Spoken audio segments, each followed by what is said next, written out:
নমস্কার Facebook family. আজকের ভিডিওটা অল্প আলাদা। আজকের ভিডিওটা সম্পূর্ণ আমার বাপের বাড়ি নিয়ে।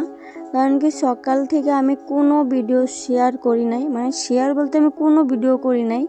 তো গাছ এটা আমার 12টার থেকে ভিডিও। গাছ এটা আমার বাপের বাড়ি। বাপের বাড়ি এটা আমার নতুন করে বাপের বাড়ি বানাইছে, মানে নতুন বাড়িঘর। বাপের বাড়ি মানে কি আমাদের বাড়ির পুরান বাড়ির সামনে একটা আছে, ওই বাড়িটা আমি দেখাম না, কারণ কি ওই বাড়িটা কেউ থাকে না, তার জন্য দেখাম না। অন্য কোনো দিন তোমাদের সাথে শেয়ার করবো না। তো গাছ এটাই আমার নতুন বাড়ি, আমার তোমাদের সাথে শেয়ার করতেছি। তো বাড়িতে কেউ নাই, 2 ভাই আছে আর বৌদি আছে। তো গাছ এই জায়গায় তো আয়া বললাম, তো আমার তো কোনো কাজ নাই, বৌদি সব কাজ করে বসে আছে। আর একটা দাদাভাই কমেন্ট করছে যে সবসময় তোমার মার কথা কও, তোমার মারে তো আর দেখাও না। তো গাইস আমি 2টা রিল ভিডিও বানাইছি, ওই জায়গায় মারে অল্প দেখা যাবো, তোমরা দেখা নিও। আর বাপের বাড়ি তো 2-3 দিন আমি থাকবো, তোমাদের সাথে আমি শেয়ার করবো আমার মারে, মানে দেখামো তোমাদের। কারণ মার শরীরটা অনেক খারাপ হয়েছে, তো তার জন্য আর কি দেখাতে পারলাম না।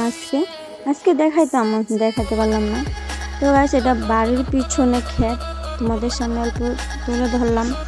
দেখো কত সুন্দর ভিউটা, অনেক সুন্দর দেখা যায়। তো গাইস গ্রামের বাড়িতে এলে না, মানে গ্রামের বাড়ি মানে কি আমার বাড়ি তো গ্রামের না, মানে গ্রামের বাড়ির পরিবেশটাই আলাদা। খালি চুকা, এই দিনে খালি চুকা খাও, চুকা। তো গাইস বাড়িতে এত কোনো কাম নাই, বৌদির কাম সাম সব করে ফেলাইছে। তো এখন যাবো আমি জোরপুরি করতে, একে খেতে এলাম, মানে আমগো ক্ষেতের এক কোনায় আঙ্গুর জলপুরি গাছ আছে। আমি ভাইস্তারে কইছি যে এই জায়গার থেকে পায়রা দেওয়া লেগে, পায়রা দিব।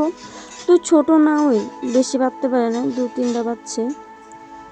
তো গাইস আজকে ভিডিও আমি কিছু দিলাম না, কারণ কি আমার ভিডিও করতে ভালো লাগতেছে না, তাই আর ভিডিও কোনো কিছু শেয়ার করতে পারলাম না। গাইস এটুকু আমার ভিডিও।